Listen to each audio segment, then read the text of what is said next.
Good morning mga ka-GM. Ito mayroon naman akong gustong maibahagi sa inyo. Isa itong butas na ginawa para sa mga car services o pag-change oil ng mga sasakyan mga ka-GM. Sa mga gustong matuto at gustong magtayo ng workshop na tulad nito.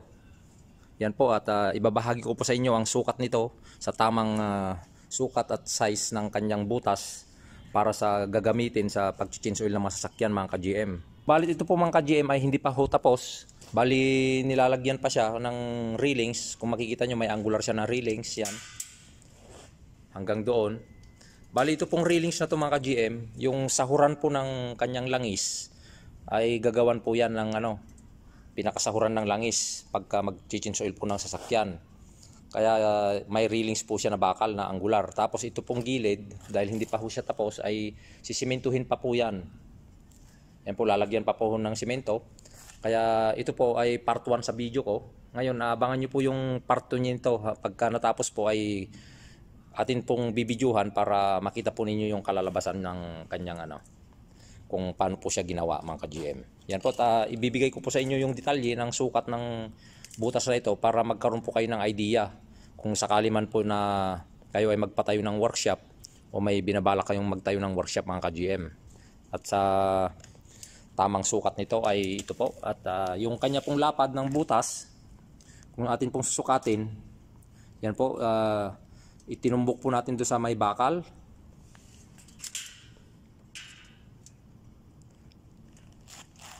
Yan halos halos 80 cm yung kanyang lapad ng butas, 80 cm. Kukunin po natin yung pinakalalim, yung papantay siya dito sa flooring. Yan po yung flooring na semento, yung papantay siya sa flooring niya at kukunin po natin yung lalim yun. Tinumbok po natin sa ilalim sa butas po. Pero ito po mga ka-GM bali lalagyan pa ito ng tiles para pag may tumulo na lang is madali pong linisin yung ating butas na ito. Lalagyan pa nila yan ng tiles. Yan po, kung makikita po ninyo yung ating sukat, bali ang lalim po niya ay 150 cm or 155 cm po yung kanyang lalim mula doon sa kanyang flooring sa ilalim. Yan, bali 155 cm ang bali pinakasukat niyan 1 meter in 55 cm po. Yan, at yung haba naman po ng butas ay kukunan din po natin yung pinakahaba niya. Ikakawit na lang po natin dito sa bakal yung ating metro.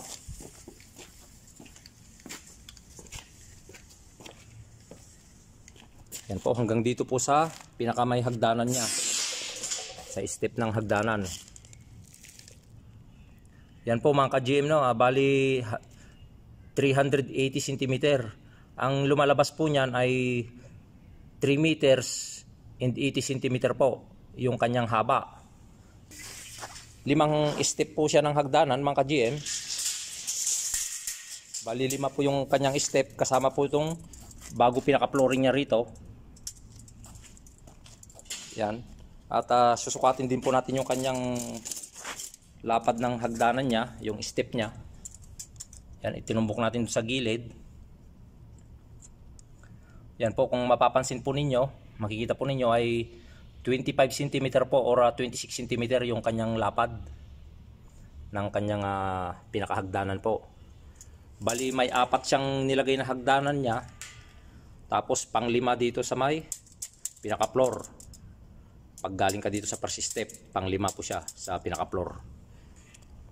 Yan po, at yung taas naman po ng pinaka-step niya, yung hagdanan, yung taas po.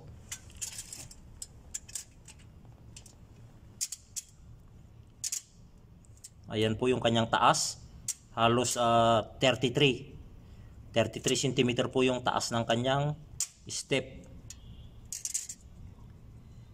Yan po yung taas, bali may 4 siyang step, pang 5 po dito sa floor. Yan, bababa tayo. At atin pong kukunan ng sukat dito sa pinakabutas niya sa flooring sa ilalim. Yan po, bali tinumbok po natin yung ating metro dun sa dulo. Ayun, dito sa pinaka last step dito sa ilalim, sa kanyang hagdanan ay ito po yung kanyang sukat. Bali 262 cm or 2 meters and 62 cm. Yan po yung haba dito sa pinaka floor niya dito sa ilalim. Maraming salamat po. At abangan po ninyo yung aking susunod na part 2 nito para makita po ninyo yung kanyang kalalabasan pag natapos po, mga ka-GM.